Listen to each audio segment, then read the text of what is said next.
Guys, একটা ভিডিওর সর্বোচ্চ ভিউ আনার জন্য সবচেয়ে বেশি গুরুত্বপূর্ণ সেটা হলো থাম্বনেইল। আপনি যদি সঠিকভাবে থাম্বনেইল না বানাতে পারেন তাহলে কিন্তু আপনার ভিডিওতে সঠিক ভিউ আসবে না। আমি আজকে দেখাবো খুব সহজে কিভাবে থাম্বনেইল তৈরি করবেন। চলুন শুরু করা যাক। আপনি যেই ছবিটাকে থাম্বনেইলে ইউজ করতে চান সেই ছবিটাকে রেমিনি অ্যাপে শেয়ার করে দিন। এই অ্যাপে দুই একটা অ্যাড দিতে পারে এবং অ্যাডগুলো দেখে ফটোটাকে সেভ করে নিন। এরপর সেই ছবিটাকে ফটোরমে শেয়ার করে দিন। এরপর ফটোরমের মাধ্যমে আপনার ছবির ব্যাকগ্রাউন্ড পুরোপুরি রিমুভ হয়ে যাবে এবং আপনারা এটাকে ট্রান্সপারেন্ট করে নেবেন। এরপর এক্সপোর্টে ক্লিক করে সেভ করে দিবেন। সেভ হয়ে যাওয়ার পর চলে যাবেন পিক্সেল ল্যাব অ্যাপে। পিক্সেল ল্যাব ওপেন হওয়ার সাথে সাথে এরকমটা দেখাবে। তারপর আপনারা চলে যাবেন থ্রি ডটে। এরপর ইমেজ সাইজের উপর ক্লিক করে আপনার কাস্টমে ক্লিক করবেন এবং ইউটিউব থাম্বনেইল সিলেক্ট করে দিবেন, ওকে করে দিবেন। এরপর প্লাস আইকনে ক্লিক করুন এবং ফ্রম গ্যালারিতে ক্লিক করে আপনার ব্যাকগ্রাউন্ড সিলেক্ট করে নিন এবং সিলেক্ট করে নিয়ে ফুল স্ক্রিন করে দিবেন আস্তে আস্তে।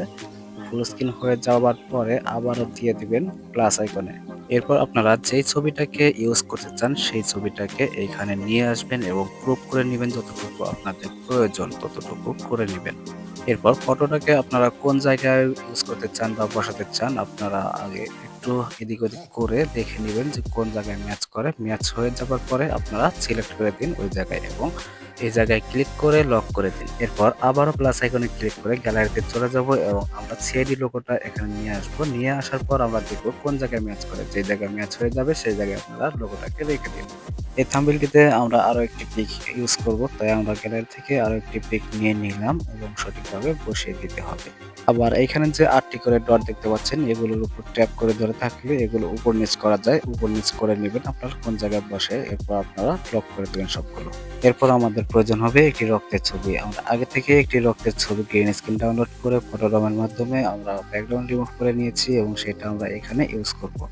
যেহেতু অনেক ছোট তাই এখানে ইউজ করতে অনেক সমস্যা হচ্ছে, তাই আমরা চলে যাব নিচে। নিচে গিয়ে সাইডে একটু টান দেবো এবং এখানে ক্লিক করব এবং এখানে উপর নিচ করে এদিক ওদিক করতে পারবেন। এখানে উপর নিচ করে বসিয়ে দিবেন। এরপর আমাদের প্রয়োজন হবে একটি শেপ এবং আমরা প্লাস আইকনে ক্লিক করে শেপে ক্লিক করব। গ্রাডিয়েন্টে ক্লিক করে লাল রঙটা সিলেক্ট করে এদিক ওদিক করে আমরা বসিয়ে দেব।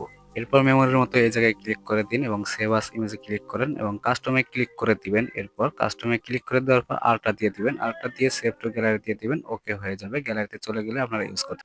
ভিডিওটি ভালো লাগলে একটা লাইক করে চ্যানেলটিকে সাবস্ক্রাইব করে আমাদের পাশেই থাকতে পারেন। ধন্যবাদ।